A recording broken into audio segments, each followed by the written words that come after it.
Muito bem, Meire Camia! Tudo bem? Fábio, que bom te rever! Poxa vida, a gente que já se conhece de longas datas, Verdade, né? Muito pequeno. Pois é. E olha, hoje tem presente, né, para a nossa audiência. Isso. Olha que livro bacana que você vai concorrer. Para quem eu mostro? Para cá? Isso, para você que está aí em casa, Olha vai lá. mandando suas mensagens aí, porque além do livro, hoje tem também essa camiseta maravilhosa aqui, ó. Esse livro aqui, me Super fala um estilosa. pouquinho, é Motivação Sem truques. Sem Truques. Isso. É um livro que mostra para as pessoas como se motivar. Isso, como manter a motivação em alta, como manter foco, como transformar suas intenções em ação, porque realmente essa é a parte mais difícil. Porque saber o que tem que fazer, todo mundo sabe, mas como Basta fazer é a parte fazer. mais difícil, né? É verdade. E essa daqui o que é? E essa é a camiseta Olha também que o legal, pessoal gente. de casa vai ganhar também. Manda mensagem aí pelo WhatsApp, se você quiser ganhar. Manda sua mensagem com o seu nome, seu endereço, tudo direitinho pra gente mandar pra você aí, tá legal? Bonita, hein? Ah, o pessoal que assiste a gente, que acompanha, merece ganhar presente, né? Todo mundo gosta. Olha, e o tema de hoje, hein, Meire? Bacana, né? Olha, é um jeitinho brasileiro, será né? que tem mesmo um jeitinho brasileiro de se trabalhar? Isso, tem porque sim. a gente sabe que são 500 anos, né, de colonização. Pois é. E você sabe que cultura... tem um estudo, né, feito pelo Motas e Caldas, tem até um livro chamado Cultura Brasileira. Eles falam exatamente sobre o impacto da cultura brasileira nas empresas. Então, existem alguns traços que a gente consegue enxergar em todas as empresas brasileiras. É muito interessante. Por exemplo, eles traçaram cinco características. A primeira, a gente consegue ver facilmente, que é o medo que a gente tem do chefe. Todo mundo tem medo do chefe. Ah, verdade. Então, é aquela situação. Então, ele fala do distanciamento da hierarquia. Começa mais ou menos assim.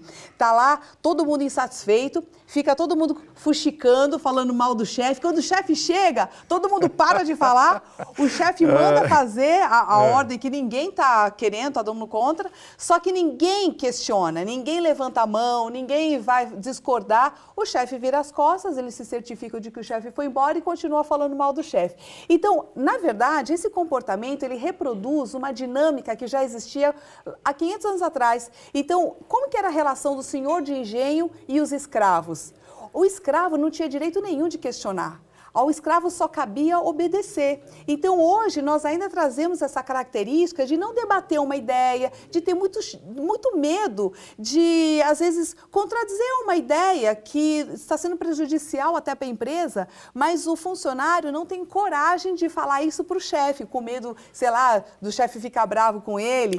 Então, às vezes, a gente perde muito em desempenho, em rapidez, agilidade, melhoria de trabalho, por conta desse traço. Então, esse é um dos traços, né, que a gente tem.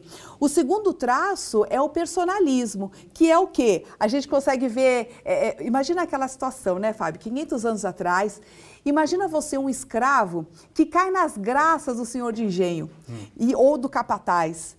Então, quer dizer, cai nas graças e aquela coisa da pessoa olhar para você e se simpatizar com você, né? E é meio de graça isso. Então, isso não significa que você tem que trabalhar bem, significa que você tem que ser simpático e agradável. E isso explica hoje aquela situação em que as pessoas são promovidas não pela sua competência, mas porque são amigos do chefe. Então, esse traço também de proximidade, de você misturar também a sua vida privada e a sua vida social, também é um outro traço que ele traz aqui, que ele chama de sensualismo. Esse sensualismo, que antigamente era assim, né? Hoje não é muito essa questão sexual, mas antigamente o senhor de engenho, ele tinha aquela coisa, aquela mistura com as escravas e tudo mais. Hoje, a coisa já está mais diluída e como é que a gente enxerga esse comportamento dentro das empresas? É aquela coisa do beijinho, o brasileiro tem muito essa coisa, oi, amor, tudo bem, dá um beijinho, a gente sai para happy hour, a gente mistura mesmo essa relação de trabalho com a vida pessoal. Isso, por um lado, é muito positivo, porque eu já vi vários casos da pessoa sair de casa e voltar para o trabalho porque o amigo dele está se lascando de trabalhar e pelo amigo a pessoa trabalha. Então, isso dá uma cola para a organização. Agora, tem um lado negativo, que é, por exemplo, o melindre. Então, às vezes a gente vai dar um feedback para uma pessoa profissional. olha, o seu trabalho não está muito bacana, você podia melhorar tal coisa, mas aí você fala isso para a pessoa, aí a pessoa fica pessoalmente ofendida, porque ela fala assim, ai, o Fábio não gostou de mim, não gosto. ai, ele está pegando no meu pé. Quer dizer, você deu um feedback para melhorar o desempenho da pessoa e a pessoa levou isso para o lado pessoal, ficou melindrada, fica de bico com você, né? E aí e esse também é um outro traço da cultura brasileira, né? Agora é engraçado, né, que a gente vê que as pessoas às vezes também têm aquela expectativa com relação ao trabalho, principalmente um trabalho novo, não é? Sim, como se eu chegasse aqui na TV e tivesse uma expectativa, quando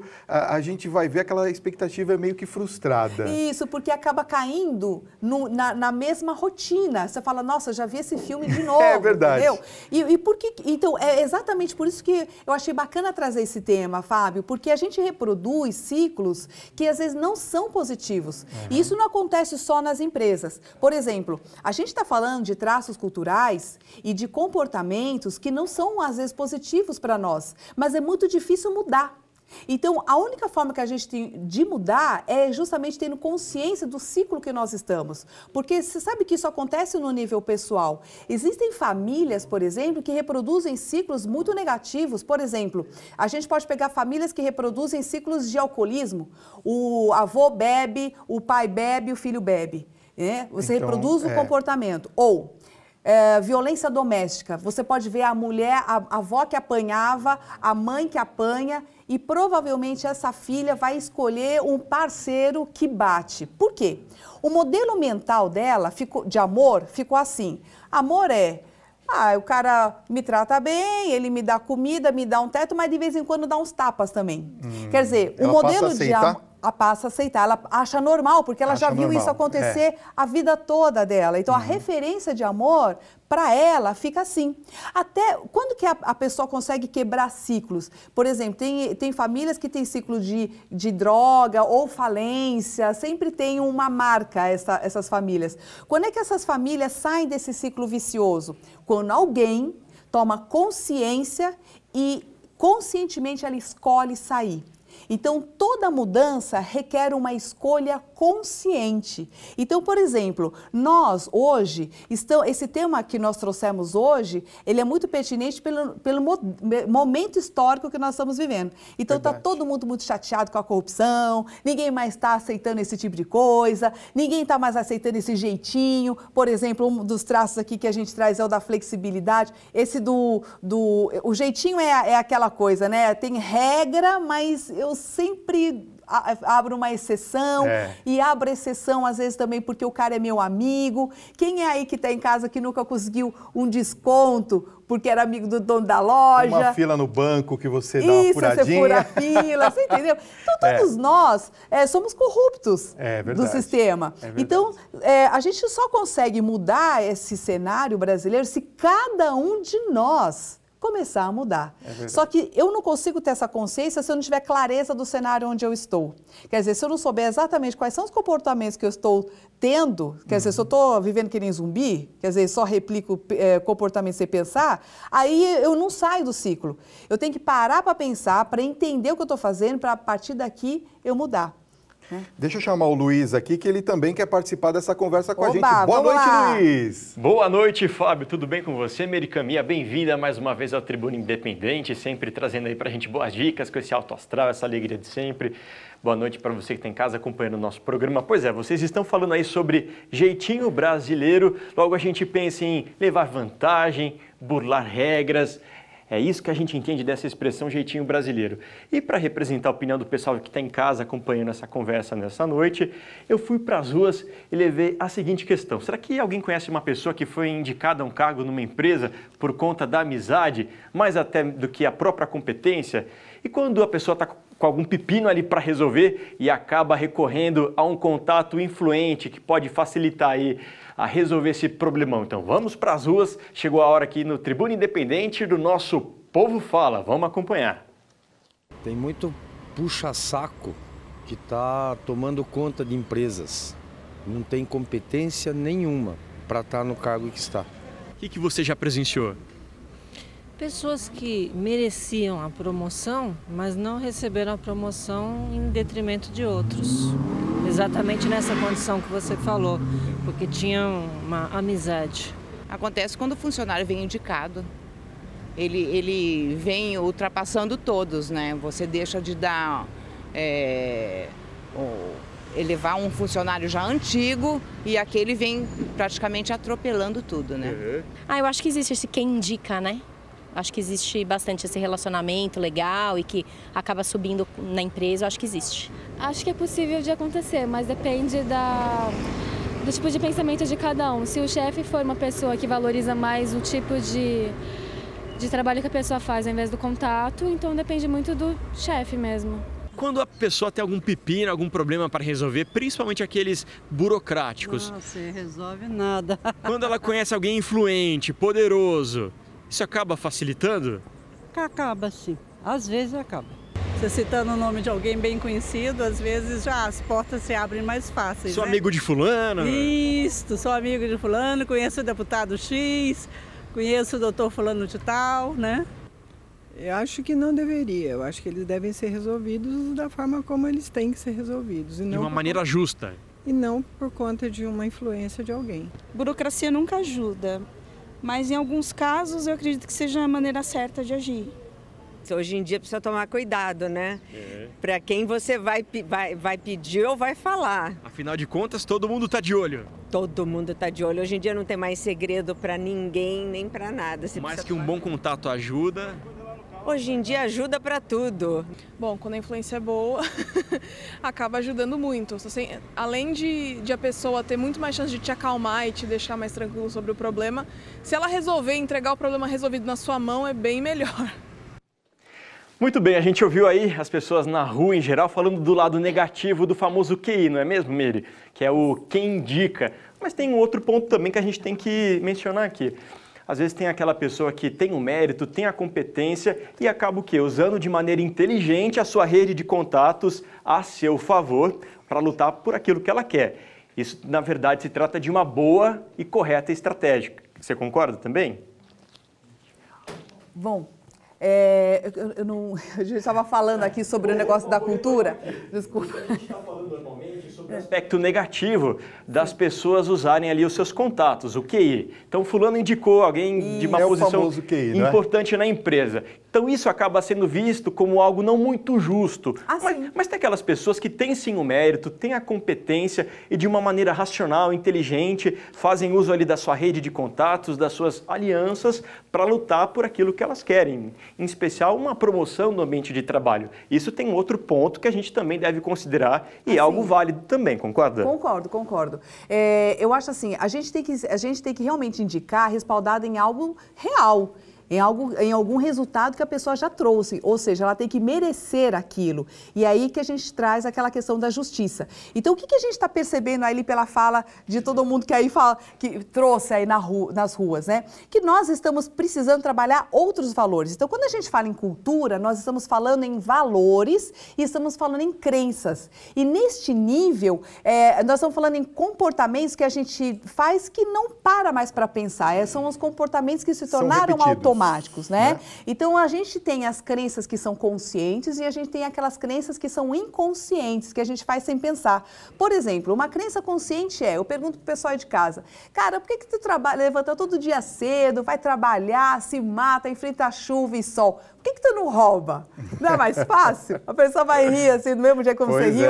Ou então ela vai ficar brava comigo, vai falar, pô, o que é? Você tá pensando que tá falando com quem? Né? Por que a pessoa fica brava? Tem essa também, justamente, né? A pessoa fala, mas porque você pensa que tá falando com quem, né? A gente sempre ouve uma dessa. Então, quando a pessoa fica brava por uma coisa como essa, né, que a gente escuta de alguém, a gente fica bravo, fala, opa, peraí, eu sou uma pessoa honesta, eu sou uma pessoa íntegra, ou seja, eu acredito, olha, eu tô mexendo nas crenças dela, hein? Olha só, então quando a gente mexe nas crenças, automaticamente as emoções aparecem, e aí eu defendo o meu comportamento, eu defendo o meu ideal, então as crenças, os valores, elas envolvem tudo isso, mas existem aquelas crenças que a gente estava comentando, que nos colocam em em ciclos de autossabotagem, inclusive, que não nos faz crescer e que trazem resultados negativos. Então, a cultura ela se torna um passivo quando ela nos traz prejuízo. Então, nós, enquanto população ou enquanto empresa, a gente começa a perceber que, por exemplo, o cenário,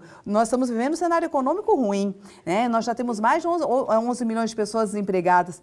Então, quer dizer, isso é suficiente para as pessoas mudarem? Não, não é. Então, as empresas sabem bem que, no cenário como esse, o empregado, o funcionário, tinha que estar dando graças a Deus que ainda tem um emprego, devia estar trabalhando com a maior boa vontade, com a maior gratidão, e a gente vê isso nas ruas? Não. Você entra, por exemplo, numa farmácia, você entra no mercado, você vê gente trabalhando com uma super má vontade, com uma cara super fechada, né, reclamando do trabalho. Quer dizer, isso, o cenário mudando em volta não é suficiente para que haja uma mudança de comportamento, uma mudança de atitude.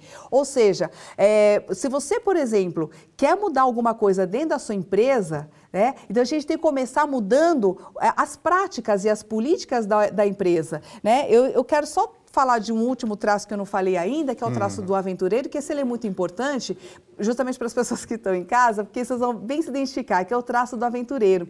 Esse traço aqui que os autores trazem, eles dizem o seguinte: o brasileiro tem uma aversão ao trabalho manual. A gente não quer botar a mão na massa. Por quê? Porque quem fazia isso há 500 anos atrás era escravo. Que o chefe, o chefe de engenho, o que ele fazia? Ele mandava e quem trabalhava era o escravo. Quem que quer ser escravo? Só mandar. Isso, e é por isso que a molecada hoje chega no mercado de trabalho querendo ser chefe, você entendeu? Entendi. Porque a crença inconsciente é que chefe não trabalha, só manda. E outra, a palavra trabalho vem do latim, de uma palavra chamada tripalho. E tripalho é um conjunto de 3 paus que era usado para a tortura de escravos. Olha só. Então, olha só, o significado da nossa palavra já é algo como um fardo, como algo árduo, como algo difícil, como um castigo. E é dessa forma que muitas pessoas ainda vão trabalhar.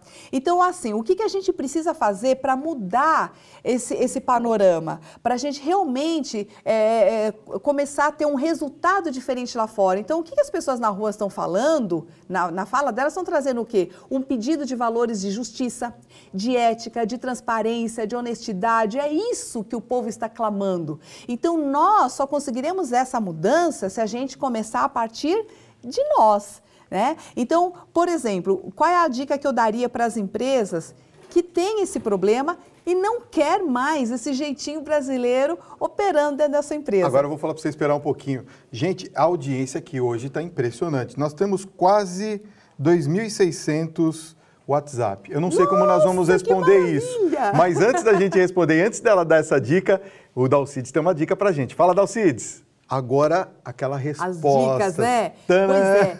Então, Fábio, eu acredito no seguinte, a gente vai conseguir uma grande mudança em nível nacional quando a gente conseguir uma mudança no nível micro, né? Que é a nossa própria empresa, o nosso ambiente de trabalho ou até mesmo a nossa família, né? Então, se a gente está querendo trabalhar valores de honestidade, de ética e tudo mais, a gente precisa primeiro criar condições para que esses comportamentos se manifestem. Como é que a gente faz isso na empresa? Se você tem a sua empresa, você observa isso, não concorda, então começa mudando as práticas. Então, vamos supor, se você quer mais iniciativa dos seus funcionários, maior participação, você não quer essa hierarquia, esse medo que a gente tem do chefe, porque esse medo simplesmente faz com que aumente o rádio peão e as fofocas dentro do ambiente de trabalho. O que você tem que fazer enquanto líder? Se aproximar do pessoal, faz as reuniões, incentiva o pessoal a participar, faça com que as pessoas falem o que elas pensam, coloca lá a cartinha de sugestão, facilita todo o meio de comunicação entre você e seus liderados e crie condições para que eles tenham realmente mais iniciativa e sejam mais responsáveis. Porque o que acontece é que o brasileiro ele vestiu a camisa da vítima, que é fácil você ser escravo, porque o escravo ele também não toma grandes decisões. E aí, quando você não toma uma decisão, se alguma coisa der errado, não é culpa dele. A culpa é sempre do outro. Então é mais fácil esperar meu chefe mandar eu fazer o que eu tenho que fazer, porque se der errado, o culpado é meu chefe, quer dizer, eu não tenho responsabilidade nenhuma. Mas a gente não percebe que isso é o próprio tiro no pé, né? Então esse jeito de achar que você é esperto, isso também está dentro do traço, né? Da gente achar que é esperto. Onde a gente vê isso na empresa? É assim, ó, a gente acha que o cara lá que trabalha pra caramba é trouxa, porque ele recebe o mesmo salário que eu, só que o cara se mata de trabalhar e eu finjo que trabalho. Você entendeu? Então a gente tem que parar justamente com isso, né? Então, assim, a empresa ela tem que criar essas condições, ela precisa investir em treinamento, ou seja, as pessoas não estão habituadas a fazer isso. E ninguém manifesta um comportamento se ela achar que ela é incompetente no comportamento novo. É para isso que serve treinamento.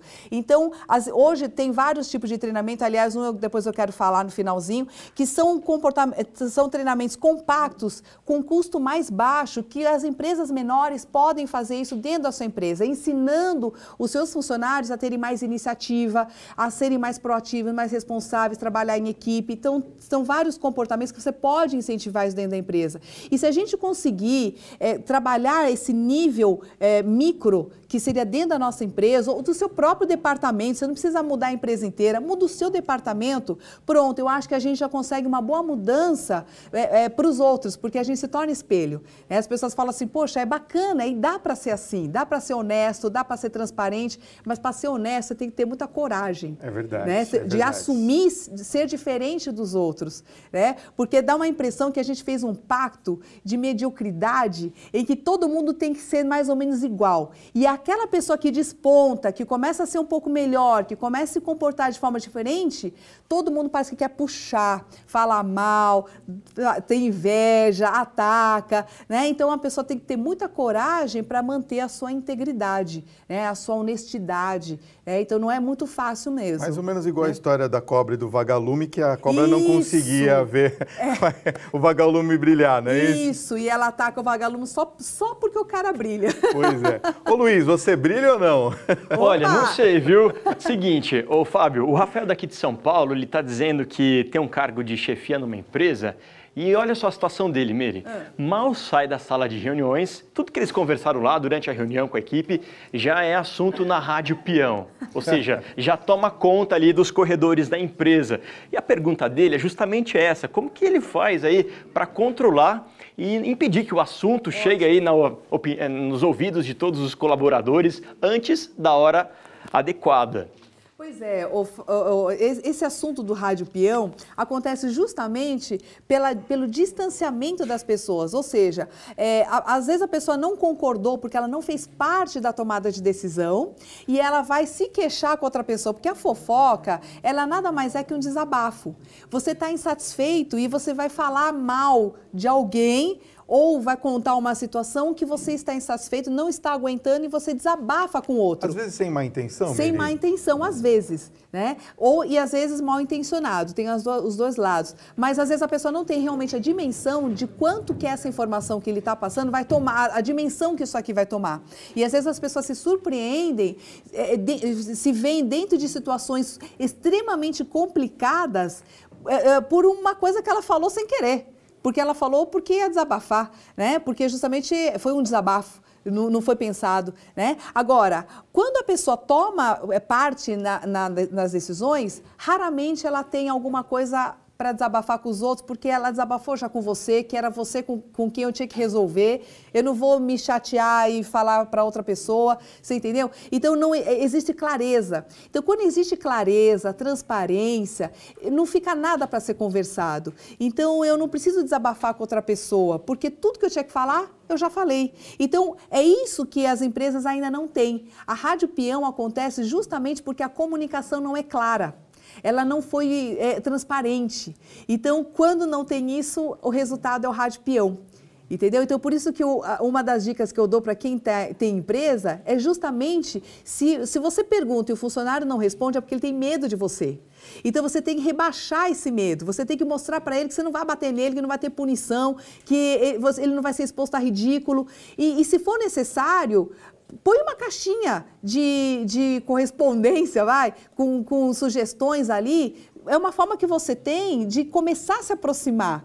E a partir da caixinha, você chama as pessoas para conversarem. Você vai treinar essas pessoas a falarem o que elas têm na cabeça. Quer dizer, elas vão ter um lugar para desabafar, mais ou menos por aí. Que é com a pessoa certa e não com a pessoa errada. Meire, entendeu? olha, o nosso assunto aqui é muito bom. A gente vai ter que fazer outro programa Claro, falando sobre isso, claro. porque, olha, nós chegamos quase a 3 mil mensagens aqui, nós não vamos conseguir responder. Obrigado a vocês pela audiência. Obrigada. Agora, nós temos esse presente que... Gente, nós vamos sortear, então, a camiseta. Deixa eu falar uma coisa. Sim. Você queria falar sobre uma... Isso. Eu quero falar para as empresas que esse mês agora das secretárias, que é o mês de setembro, nós estamos lançando um treinamento novo, muito interessante, que chama-se Impact. Impact por quê? Porque nós usamos 3 técnicas, que é o storytelling, as técnicas teatrais e as técnicas da psicologia, tudo em conjunto, para trazer um treinamento no modelo bem enxuto para empresas menores e para grupos menores e com resultado muito rápido e com custo muito atraente. Se você quiser mais informações, entra no meu site, www.meiricamia.com, fala com o Ricardo que ele vai te dar todas as informações. E hoje nós vamos trabalhar aqui, ó, o Motivação Sem Truques, que a gente vai sortear. Eu quero mostrar esse look que eu estou hoje, gente. Olha só, que é da Black West, que é a marca que está aqui sorteando e presenteando os nossos telespectadores com esta camiseta linda, super fashion. Muito bem. Deixa eu dar um beijo em você aqui, porque realmente hoje foi incrível. Obrigado, viu, por ter vindo. Ai, Fábio, nós vamos marcar esse tema de novo, viu, gente? Fiquem ligados. Obrigado, Meire.